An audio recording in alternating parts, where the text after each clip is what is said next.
Udah lama nggak bareng sama Mas Inggi? Orang Mas Inggi ini lagi ada kesibukan yang luar biasa, ambil sertifikasi di SBMI, digital content creator atau internet marketer. Aku kurang begitu tahu. Kalau marketing, pemasaran digital. Pemasaran digital. Memasarkan produk-produk digital atau memasarkan produk secara digital? Secara digital. Gimana? Apa yang Anda dapatkan apa? Kayaknya kok menarik. Yang saya dapatkan di sana ilmu yang bermanfaat, kelas, sertifikat. Kalau untuk ilmunya sih cukup update jadinya ya, berkaitan dengan pemasaran digital, kemudian content planning, terus update terutama logaritma yang berjalan di Instagram perubahannya. Jadi misal dulu harus di jam segini harus setiap hari jam sekian gitu untuk Instagram ya. Ternyata sekarang nggak terlalu perlu. Nggak terlalu diperhatikan, nggak masalah. Jadi nggak perlu membuang effort untuk itu gitu ya? Iya, untuk pasang alarm harus upload jam sekian. Kalau untuk itu pun sekarang ternyata bisa dilakukan secara otomatis di Meta Business Suite yang cukup advance ya. Jadi tinggal buat berapa konten, 30 konten, dijadwal per hari 1 yang per-upload itu sudah bisa. Ya, sama seperti konten kita hari ini. Ya, kita uploadnya ya kalau tidak bisa dalam depan karena bisa dijadwalkan gitu. Oke. Ini bisa diupload tahun depan waktu algoritmanya lagi udah berubah lagi. Lalu apa lagi yang didapatkan selain algoritma? Apa ya? Ya itu sih ilmu tentang storytelling, copyright. Ya seperti pelatihan digital marketing pada umumnya, Mas. Yang membedakan adalah ini dibiayai dengan dana alokasi khusus. Oke. Oleh Dinas Koperasi dan UMKM Provinsi Daerah Istimewa Yogyakarta. Nih pajak masyarakat Indonesia. Masyarakat Indonesia. Nah, ini menjadi hutang budi kita terhadap bangsa Indonesia, dan semoga melalui program sertifikasi tersebut konten-konten kita menjadi konten-konten yang lebih bermanfaat. Oke. Ada uji kompetensinya atau enggak? Ada uji kompetensi atau cuma pelatihan aja? Jadi pelatihannya diklatnya itu 3 kali. Sepertinya menggunakan 3 vendor yang berbeda. Oke. Karena kemarin kan di pelatihan pertama harus kumpulkan fotokopi KTP, NIB. Di pelatihan kedua diminta kumpulkan lagi. Saya tanyakan, nah, kenapa harus mengumpulkan ini lagi? Kan kemarin sudah vendornya beda, Mas. Itu dari kemarin di fotokopi sendiri aja, Mbak. Terus baru mengumpulkan lagi. Itu mungkin 3 program yang berbeda kan? Iya. Ada program uji kompetensi, ada program pelatihan, dan ada program apa lagi? Pelatihan tambahan. Pelatihan tambahan. 3 kali. 3 kali. Ini udah uji kompetensi? Belum. Lulus enggak kira-kira? Kurang tahu ya, nanti kita lihat saja. Oke, istimewa. Nah, itu salah satu ya bentuk fasilitasi pemerintah untuk menumbuhkan ekonomi kreatif gitu. Karena kan kemarin juga kita sempat booming gitu, ada 3, ada ekonomi digital, ekonomi hijau, dan ekonomi biru yang nantinya akan dikembangkan oleh Indonesia itu. Nah, dan memang salah satu prospek pengembangan pertumbuhan ekonomi sekarang ya memang di sektor-sektor yang melibatkan dunia digital. Ekonomi hijau, ekonomi biru itu. Ekonomi hijau, ekonomi biru. Oh ya? Iya. Ini bukan karena kita jelang kampanye ya, terus kemudian mulai sensitif dengan warna-warna gitu ya. Nah, bukan karena menteri perdagangannya dari partai politik tertentu gitu, sehingga akhirnya diidentifikasi pengembangan ekonominya sesuai dengan warna partainya gitu, biru gitu. Terus kemudian karena wapresnya berasal dari ormas tertentu, dan kemudian partai tertentu didukung partai tertentu, bukan, sama sekali nggak ada kaitannya. Jadi ekonomi hijau dan ekonomi biru itu seringkali dianggap sebagai sektor yang luput dikembangkan oleh Indonesia. Padahal itu merupakan potensi utama dari Indonesia. Indonesia itu kan berada di garis khatulistiwa ya. Yang Indonesia itu ya akhirnya masa produktifnya itu sepanjang tahun sih. Masa produktifnya sepanjang tahun, bukan hanya di musim-musim tertentu. Jadi kan di negara 4 musim itu kan mereka masa produktifnya itu berubah-ubah tiap bulan. Ini barusan saja teman kita datang dari Amerika, terus dia di sana berapa hari ya? Sekitar 1 bulan. 1 bulanan. 1 bulan. 1 bulan. Nggak tahu tuh umroh atau ngapain di Amerika sana. Detailnya kita nggak tahu. Detailnya kita nggak tahu. Yang kita tahu adalah teman kita yang bernama Gemi itu di sana sakit. Oh iya. Saya nggak tahu. Itu sakit. Saya kira sehat terus dia. Kenapa? Karena memang malamnya itu pendek. Dia sedang di fase ketika malamnya itu pendek dan siangnya itu agak lama. Banyak. Enggak bulan Ramadan. Ya, itu. Ya namanya bulan Ramadan pun dia pasti ambil rukhsah. Nggak apa.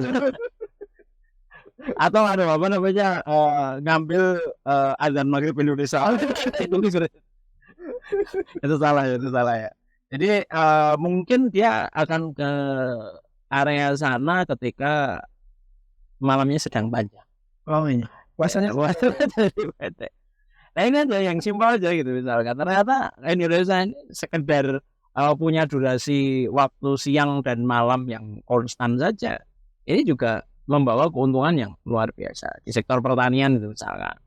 Di sektor pertanian kita bisa lebih produktif kan karena memang matahari itu selalu ada sepanjang tahun. Sedangkan sampai dengan sekarang itu ya tanaman-tanaman tumbuhan kita itu ya membutuhkan matahari untuk berfotosintesa. Nah ini kan keunggulannya sehingga dengan pengelolaan yang tepat diharapkan area-area seperti kawasan-kawasan seperti Indonesia ini yang memiliki prospek untuk pengembangan pertanian yang baik. itu ekonomi hijau. Ekonomi hijau salah satunya pertanian. Pemanfaatan hutan secara produktif agar tapi berkesinambungan. Bukan Diterangi jadi hutan sawit. Misalkan Kayak gitu. itu kan hutan heterogen jadi hutan homogen. Nah tentunya ada dampak ikutannya. Gitu. Ini perlu kajian ya. Dampak pasti ada gitu. Resiko pasti muncul dengan adanya industrialisasi hutan gitu. Akan tapi perlu dicari nih bagaimana impact terbaik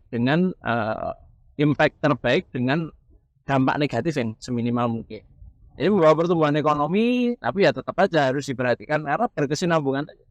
Kenyataannya ekonomi hijau itu tidak bisa melepaskan aspek kesinambungannya Mas Inggi. Kalau kita bicara misalkan sawah gitu. Sawah terus kemudian udah genjot aja pupuk sekarang gitu. Iya sekarang bisa digenjot. Iya sekarang naik. Tapi satu musim tanam terus kemudian di musim tanam berikutnya bisa jadi dia sudah turun gitu karena kondisi tanahnya. Nah ekonomi biru laut kita itu kan luas sekali ya. Meskipun ya laut itu warnanya biru atau warnanya apa sih? Ya dominan biru ya. Dominan biru ya. Dominan biru. Laut itu luas banget. Termasuk pembicaraan sebelumnya kan kita ngobrol tentang stunting. Stunting kok solusinya dibeliin telur gitu. Dan itu dipukul rata untuk seluruh masyarakat Indonesia. Itu dulu gitu. Kita punya banyak loh sumber-sumber protein lain di tempat lain. Bahkan ada yang mencari lobster itu lebih simpel daripada mencari telur ayam. Nah ini yang menunjukkan betapa kayanya Indonesia, betapa beragamnya potensi yang Indonesia miliki gitu. Nah yang tentunya sekarang sudah sangat banyak digembar-gemborkan dan kita Mas Inggi kemarin juga ikut kan pengembangan ekonomi digitalnya itu ya, ekonomi digital. Nah, itu menjadi daya ungkit juga pasca pandemi. Sekarang masyarakat itu sudah semakin akrab dengan teknologi gitu. Dulu pertama kita distance learning itu masih sangat kesulitan gitu ya. Kenal Zoom aja, Zoom itu apa? Dan waktu itu banyak yang menyalahgunakan juga ya. Gimana? Ya ada tiba-tiba masuk forum Zoom apa terus nyebar share screen gambar apa. Iya pernah terjadi. Itu orang-orang yang iseng nge-troll kayak gitu tuh ada itu. Tapi kan ya sekarang sudah mulai stabil lah, Masyarakat sudah mulai teredukasi dan bahkan design learning itu jadi salah satu alternatif metode yang lebih efektif dan efisien. Bukan hanya di pembelajaran oleh masyarakat pada umumnya, bahkan sekarang di birokrat pun sudah mengenal diklat dengan menggunakan LMS, Learning Management System.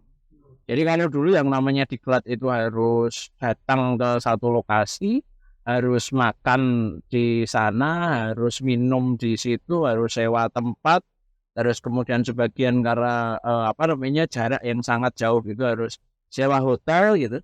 Nah sekarang dengan semakin maraknya LMS tadi, Learning Management System, itu proses pembelajaran menjadi lebih fleksibel gitu, lebih fleksibel. Bisa jadi pelatihan yang diselenggarakan oleh pemerintah pusat itu cukup diselenggarakan di ruang studio gitu, terus kemudian diikuti oleh oleh peserta di seluruh Indonesia. Itu juga yang terjadi pada ini kan, kartu prakerja. Ya, Ya kan? ya. Nah, bisa diibaratkan mereka pakai LMS Ya, betul. dan distance learning. Efektif enggak? Perlu diukur. Jawaban itu itu sekali ya. Ya perlu diukur efektivitasnya dengan survei-survei lebih lanjut, penelitian lebih lanjut. Tapi melihat kepuasan kepuasan masyarakat terhadap kinerja pemerintah, dan sepertinya itu efektif. No, efektif karena di rumah dan dapat bantuan dari kartu prakerja pada waktu itu. Dengan orang bisa tambah skill, tambah pengetahuan yang itu dibiayai oleh pajak pemerintah, tapi sembari dia menambah skill, dia tidak perlu kehilangan waktu untuk dia bekerja harian. Betul. Bisa jadi belajarnya malam. Bisa jadi belajar malam, dikirimi video atau kirim materi belajar melalui program-program asinkronus ya. Jadi direkam kontennya kapan, terus kemudian ditonton, dipelajari kapan, terus nanti ada beberapa kali sesi-sesi sinkron. Dan itu memang solutif banget ya bagi sekarang kan problem bagi pegawai, salah satu pegawai. Jadi kan belanja pegawai itu seringkali dianggap beban oleh pemerintah. Makin tinggi belanja pegawai, dianggapnya itu semakin pegawai tadi semakin membebani anggaran. Kan gitu toh. Nah, misalkan nih kita bedah konteks Bantul aja. Di Bantul itu 2,4 T katakanlah. 2,4 T APBD-nya. Total. 1 T udah habis untuk belanja pegawai. Kan seringkali kita nganggapnya wah gitu, cuma habis untuk gaji. Beban nih kayak gitu. Kenapa? Ya karena memang dianggap itu ngeluarin uang tapi nggak bawa impact. Padahal kan sebenarnya belanja pegawai tadi itu akan membawa itu kita tukar dengan pelayanan yang diberikan kepada masyarakat. Nah itu beban atau nggak beban tergantung bagaimana kualitas pelayanannya, bagaimana produktivitasnya, bagaimana efektivitasnya. Nanti akan muncul gitu. Dan untuk mencapai produktivitas, efektivitas, dan juga peningkatan kualitas layanan itu kan tentunya ada peningkatan kapasitas sumber daya aparatur. Berarti ada pelatihan atau yang semacam aparatur untuk ASN gitu kan. Jadi harus ada nih pelatihan secara berkala. Kalau dulu problem tuh setiap misalnya kita hitung aja gitu. Katakanlah ada 4.000 ASN di Kabupaten Bantul gitu. Kenapa 4.000 biar gampang hitungnya aja sebenarnya. Katakanlah gitu. Katakanlah ada 4.000 ASN di Kabupaten Bantul. Setiap ASN itu memiliki hak peningkatan kapasitas 20 JPL per tahun. Itu hak ya. Untuk pengembangan diri, pengembangan profesi mereka. Ini hak. Tapi coba bayangin aja. Berarti kita harus menyelenggarakan, katakanlah tadi kan 4.000. Satu kelas itu 40. Oke, satu kelas 40. Berarti kita harus menyelenggarakan 1.000 kelas kali 20 JPL. 20 JPL itu efektif 4 hari. Berarti kita memfasilitasi 1.000 kelas untuk 4 hari. Wah, itu kan bisa dibayangkan betapa besar anggarannya. Anggarannya berapa besar, sehingga akhirnya problem anggaran tadi itu seringkali dipakai sebagai pembenar. Wow, kita belum bisa menyelenggarakan diklat nih. Kenapa? Karena ada masalah anggaran yang terbatas. Nah, itu kan klasik banget ya. Tapi seolah-olah itu sudah jadi pembenar dan itu sudah jadi statement final yang tidak perlu lagi cari solusinya. Itu kayak gitu. Ini problem loh. Gak perlu dicari solusinya, itu kan problem. Padahal kan sebenarnya sekarang dengan semakin akrabnya kita metode distance learning, hybrid learning, ada sinkron asinkron dan semacamnya. Ini diklat peningkatan kapasitas aparatur itu bisa banget kita kita selenggarakan secara online sehingga dana yang diperlukan itu bisa ditekan seefektif dan seefisien. Oke. Plus tanpa untuk durasi untuk waktu penyelenggaraan ini juga bisa sesuaikan ya. Tidak harus full time gitu. Bisa jadi di sela-sela waktu. Ya, tentang efektivitas forumnya tentunya perlu diukur, dievaluasi. Tapi kan umumnya ya nyaman lah. Nyaman itu bagi anggaran nyaman, bagi ASN nyaman. Tinggal kita dorong agar secara kualitas forum, efektivitas forum itu juga bisa dari pelatihan itu dirasakan oleh masyarakat. ya, betul. Ya sudah mengeluarkan anggaran masa nggak berdampak ke masyarakat itu kan Benar. efisien ya. Efisien. Bisa kita bayangkan ya misalkan dulu anggaran yang harus keluar untuk hotel gitu, itu kan bisa kita gunakan untuk program-program yang lain. Tapi ketika sama aja ketika pelatihannya nggak efektif, nggak berdampak kan ya tetap saja anggaran yang keluar akan menjadi sia-sia kan. Tuh. Ya kemarin ya yang diobrolkan sama Baying, Fitrianing sih. Itu kan berkaitan dengan ini kok anggaran untuk stunting sekian. Ya. Untuk rapat saja gede. Jadi kalau rapatnya bisa online dan lain sebagainya mungkin itu bisa. Ya, tapi kalau rapatnya online yang penting masuk Zoom terus kemudian orangnya pergi kemana nggak jelas. Itu perlu dievaluasi. Nah, intinya adalah dampak ke masyarakat itu maksimal atau enggak. Betul. Sudah lewat seminggu dan saya nggak pernah ditanya Mas Iqbal apa yang saya lakukan sebagai tadi Anda itu pelatihannya kelamaan itu.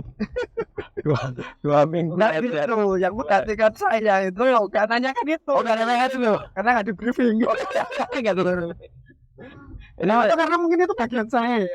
Iyalah, bagian yang lainnya. Yang lain itu biar bagiannya yang lain. Masa aku ngobrol sama Gigi, ngobrolin saya tentang apa kinerja Anda. Terus yang ngobrol Erick Thohir siapa? Kan gitu kan. Seminggu ini atau hampir 2 minggu ini kita nggak bertemu. Sudah ngapain aja Mas di gedung gitu. Di gedung atau di luar gedung? Oh ya di luar. Karena sebagai anggota dewan. Nah ini tak jawab mulai dari yang paling aktual ya. Kita ini lagi jalan menuju Kalurahan Wonokromo. Nah, menuju Kalurahan Wonokromo ya. Monitoring kita ke Kalurahan gitu. Salah satunya yang sedang kita monitor saat ini adalah tentang laporan penggunaan tanah kas desa. Jadi tanah kas desa ini kan aset ya. Tanah kas desa ini kan aset. Logika pemanfaatan aset itu bukan cuma yang penting asetnya ada, yang penting asetnya selamat, yang penting asetnya aman. Tapi bagaimana agar aset tadi itu menghasilkan produktivitas optimal. Apa ya itu istilahnya itu saya lupa gitu. Jadi ini bermanfaat nggak aset? Bermanfaat itu enggak? Kalaupun bermanfaat, itu manfaatnya optimal atau enggak? Jadi misalkan nih ada tanah kas desa di samping jalan besar ya. Sekarang ini kan kita juga lewat di jalan Imogiri Timur gitu. Nah ada tanah kas desa misalkan di sebelah kanan, di sebelah kiri kita. Ini kan jalan yang ekonomi sedang bertumbuh di sini. Kira-kira untuk digunakan aset tadi itu sebagai lahan pertanian itu kira-kira paling optimal atau enggak? Jadi gitu. Lebih optimal mana? Misalkan digunakan untuk kegunaan yang lain. Ini kan harus dihitung. Dan kita hari ini kita sedang melakukan monitoring untuk itu. Kenapa kok Wonokromo ya? Karena memang kita sedang ke sana aja. Nah, ada 75 desa di Kabupaten Bantul yang memang secara berkala itu kita melakukan monitoring. Ini juga menjadi menjadi tantangan ya, karena di DIY ini kan sudah mulai terjadi perubahan struktur ekonomi. Gimana itu, Mas? Kalau dulu DIY itu kan dia cenderung di agraris ya. Pertanian. Makanya banyak pembajakan. Membajak sawah. Ya, membajak sawah, bukan membajak yang lain. Sekarang sawah-sawah sudah ditanami bangunan. Sawah-sawah sudah ditanami bangunan gitu. Sawah-sawah sudah ditanami bangunan. Jual untuk biaya sekolah. Biaya sekolah, biaya sehat. Ini tapi sebenarnya makin mamur itu. Asalnya dijualin. Ya problem juga sih. Di satu sisi kadang-kadang pertanian itu tidak menghasilkan hasil yang layak gitu kan, seperti dulu gitu. Akan tapi pajak bumi dan bangunan itu kan otomatis naik sesuai dengan nilai properti yang ada di sekitar. Nah Jogja ini kan hunian favorit Mas Inggi. Hunian favorit. Jadi kalau seumpama favorit ya bukan favorit. Dari luar itu salah satu tempat ideal untuk tinggal itu di Jogja. Ini mereka pada pengen tinggal di Jogja, mereka pengen punya rumah di Jogja. Akhirnya harga tanah, harga bangunan di Jogja juga melambung tinggi. Ketika harga tersebut itu melambung tinggi, tentunya pajak bumi dan bangunan juga ikut terkena naik dong gitu. Meskipun pada waktu itu statusnya masih sawah. Nah, kadang-kadang bahkan untuk mencukupi pajak bumi dan bangunan saja dari hasil pertaniannya, itu sudah tidak lagi mencukupi. Ini kan sangat memprihatinkan. Nah, belum lagi misalkan kita ketemu dengan situasi kondisi di mana pembangunan itu tidak dirancang secara utuh gitu. Ya, dirancang secara utuh. Kita mau bangun nih jalan di sini kayak gitu. Ya bagus, bangun jalan itu bagus. Akan tetapi problem berikutnya adalah ketika dibangun jalan itu seringkali aset di sekitarnya kanan kiri yang awalnya sawah itu akhirnya berubah jadi hunian, harga asetnya jadi melambung. Nah, ini problem yang sangat sering kita alami ya, sangat sering kita dapati. Produktivitas juga akhirnya menurun, produktivitas lahan tersebut menurun. Kenapa? Karena misalkan ada jaring irigasi yang terpotong atau tidak teroptimalkan. Jalur irigasi yang awalnya untuk mengalirkan air itu malah dipakai untuk membuang sampah-sampah limbah-limbah rumah tangga. Nah, ini kan jadi akhirnya kualitas dari air juga berkurang. Ini masukan buat kita ya, kita bersama gitu ya. Kalau kita mau membangun ya kita bangun membangun daerah benar-benar kita bangun secara komprehensif gitu pandangannya. Jangan hanya fokus pada satu sektor tertentu. Tapi kan sudah terjadi nih. Ada banyak tanah kas desa yang dulu itu paling ideal memang dipakai untuk katakanlah nanam tebu gitu untuk supply ke Madukismo gitu. Yang itu udah jadi tradisi penggunaan tanah kas desa disewa gitu. Bisa 1 hektar 15 juta. Terus kemudian nanti plus ada beberapa share produk. Jadi pamong dapat gula gitu biasanya.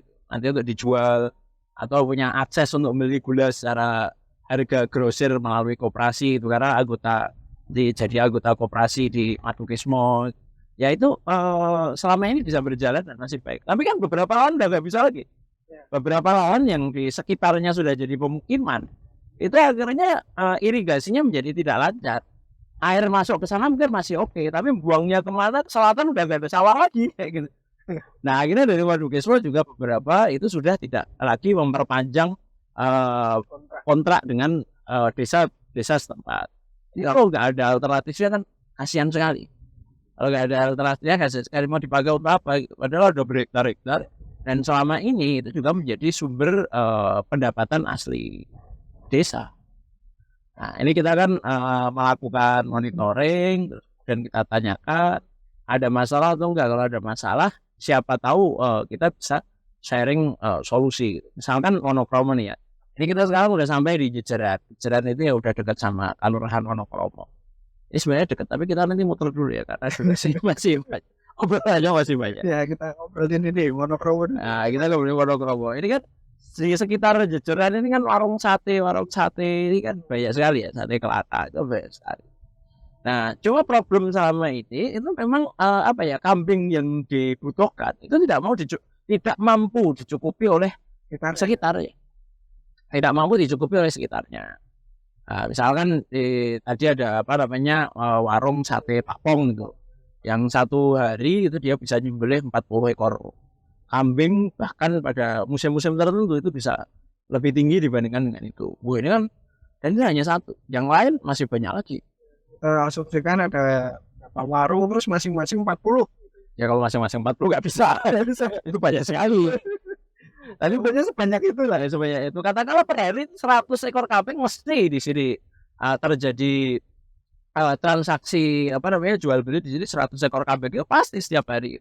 Tapi kan akhirnya karena jumlahnya besar itu tidak mampu lagi dicukupi oleh sekitar.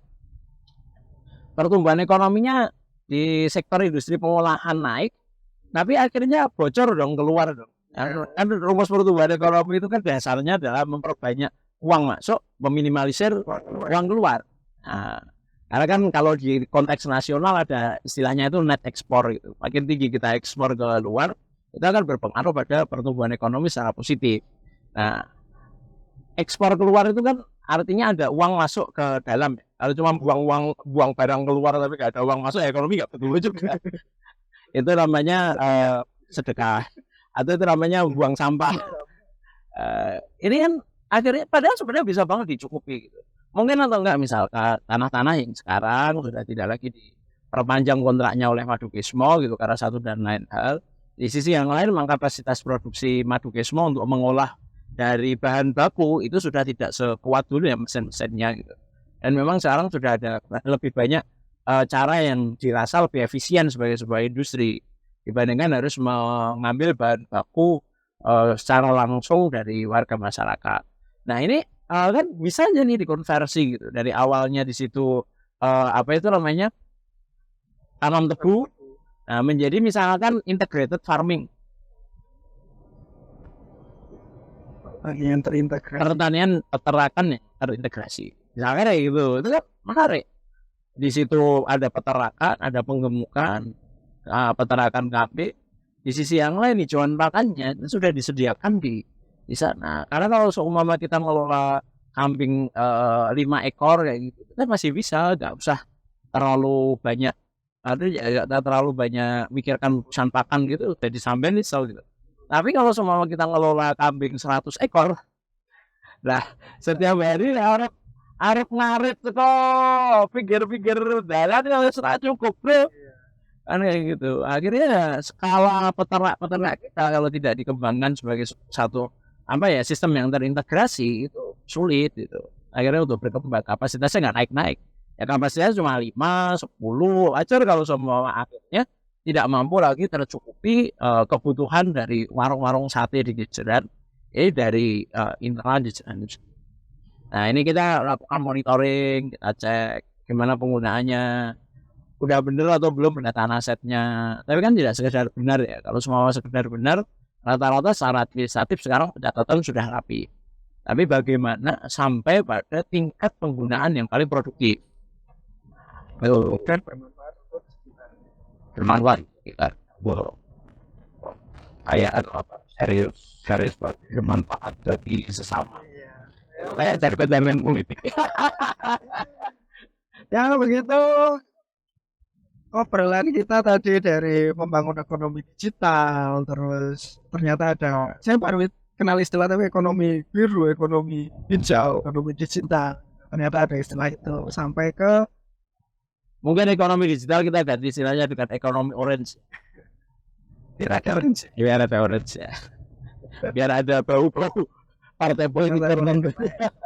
ada kuning juga, Ada kuning juga. kalau semua orange. Kuning dulu ya baru orange ya. Ya nanti kita bagi menjadi 4 sektor ekonomi. Itu tambah orange.